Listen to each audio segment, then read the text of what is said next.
Selamat pagi Oma Opa, Bapak Ibu, Saudara-saudari yang terkasih di dalam Kristus. Kembali lagi bersama saya Joshua dan Romo Oris OCD dalam acara Oke, hari ini Orang Kudus Kudus hari ini. Selamat pagi Romo. Selamat pagi. Bagaimana Joshua. kabarnya Romo hari ini? Puji Tuhan, baik. Puji Tuhan baik. Saya yakin tidak hanya Romo Oris, tidak hanya saya, tetapi pemirsa Oke hari ini juga dalam keadaan sehat. Ya, langsung saja Romo, bagaimana kehidupan awal dari Santo Markus ini? Oke, dari kisah kehidupan dikatakan bahwa Santo Markus itu berasal dari Yerusalem. Baik. Ya, dia adalah seorang putra dari janda yang bernama Maria. Maria ini memiliki kekayaan yang luar biasa, sehingga mereka mempersembahkan salah satu rumahnya itu untuk menjadi tempat berkumpulnya orang-orang Kristen. Mereka tidak hanya berkumpul, tetapi mereka berdoa, berkomunikasi satu dengan yang lain. Ya, dikatakan juga Markus itu sepupu dari Santo Barnabas, ya.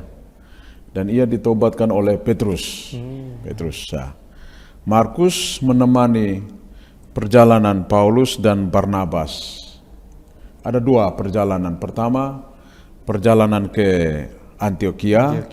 Dan juga perjalanan misi yang kedua itu ke Siprus, ya. Lalu mereka juga mau mengadakan perjalanan berikutnya, tetapi Markus tidak diterima oleh Paulus, maka terjadilah perpecahan antara kelompok Paulus dan Barnabas.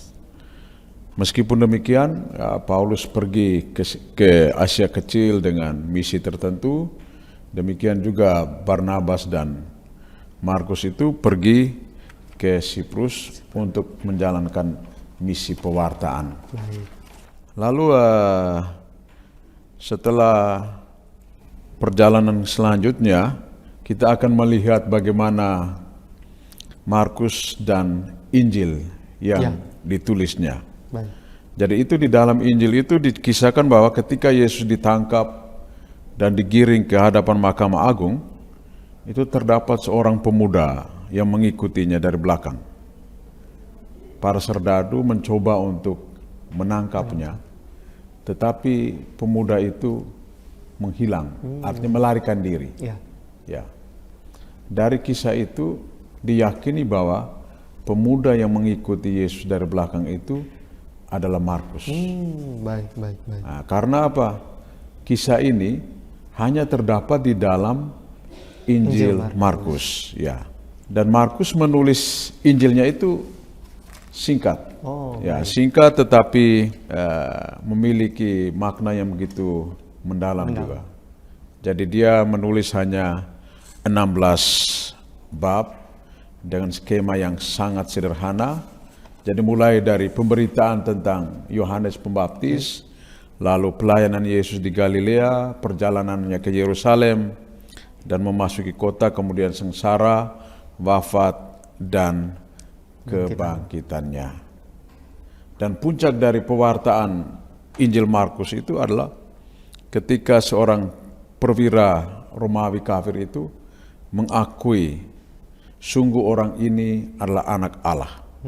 Nah, jadi itu mengungkapkan realitas Yesus yang sesungguhnya yang harus dilakukan oleh para murid. Yesus adalah anak Allah. Begitu Pak Joshua. Baik, jadi kita tadi sudah mendengarkan bahwa Markus adalah salah satu dari 4 pengarang Injil ya Romo ya. Dan tadi Romo sudah menjelaskan bahwa Injil Markus ini terbilang singkat dibandingkan ketiga Injil yang lain karena hanya 16 bab dan secara sederhana begitu ya kisahnya. Nah, lalu meskipun Injil Markus itu terbilang singkat, tetapi ada satu momen gitu, puncak dari penulisan Injil Markus itu seperti tadi yang sudah Romo Oris sampaikan bahwa ada pengakuan dari perwira Romawi di bawah kaki salib itu bahwa sungguh orang ini Yesus sendiri adalah anak Allah. Jadi luar biasa sekali bahwa Markus bisa mengisahkan Injil seperti ini. Lalu Romo, kita dalam Injil ini kan selalu pasti ada simbol, ada lambangnya. Nah, kalau Injil Markus sendiri ini simbolnya apa, Romo? Lambangnya apa? Itu dikatakan bahwa Injil Markus itu memiliki simbolnya tersendiri. Baik. Itu dengan singa, singa yang bersayap. Baik. Dan itu merujuk pada bagaimana ia memulai Injilnya. Ya. Jadi inilah permulaan Injil tentang Yesus Kristus, Anak Allah. Jadi seperti ada tertulis dalam kitab Nabi Yesaya, lihatlah, aku menyuruh utusanku mendahului engkau, ia akan mempersiapkan jalan bagimu. Ada suara orang yang berseru-seru di padang gurun, persiapkanlah jalan untuk Tuhan, luruskanlah jalan baginya. Jadi Markus mengawali itu dengan pemberitaan tentang Yohanes Pembaptis yang menyerukan untuk mempersiapkan jalan bagi Tuhan. Nah, jadi itu suara Yohanes itu seperti singa yang sedang mengaum-ngaum. Baik, makanya untuk jadi disimbolkan seperti menyerukan singa. Menyerukan kepada orang banyak yang ada di padang gurun itu untuk mempersiapkan jalan bagi kedatangan Putra Allah. Ya. Jadi menarik sekali ya simbol Injil Markus ini dilambangkan dengan singa begitu. Singa, ya. Baik. Nah, lalu Romo, mungkin satu lagi tadi Romo sudah mengisahkan tentang Injil Markus, sepintas tentang Injil Markus. Nah, apakah selain Injilnya memang terbilang pendek gitu, singkat ya, apakah ada lagi keunikan atau perbedaan yang lain tidak dari Injil Markus ini, Romo? Oke, Injil Markus itu unik karena menitik beratkan pada tindakan Yesus daripada pengajarannya. Ya. Jadi itu tindakan-tindakan yang dilakukan oleh Yesus seperti pelayanannya di Galilea, ya. Lalu tentang kisah kehidupan Yesus sendiri, kematian dan kebangkitan Tuhan, ya. Dan itu semua menunjukkan bahwa Yesus itu adalah Mesias. Mesias bagi orang Yahudi dan juga orang non-Yahudi. Artinya keselamatan itu tidak hanya diperuntukkan bagi orang Yahudi saja, tetapi bagi semua orang. Ya, makanya Markus menggunakan kata Anak Allah untuk menyatakan diri Yesus sebagai Tuhan. Ya, itu luar biasa sekali memang Injil Markus ini ya. Jadi meskipun dia singkat, tetapi tadi seperti Romo sampaikan ada makna yang mendalam begitu dalam Injil Markus ini.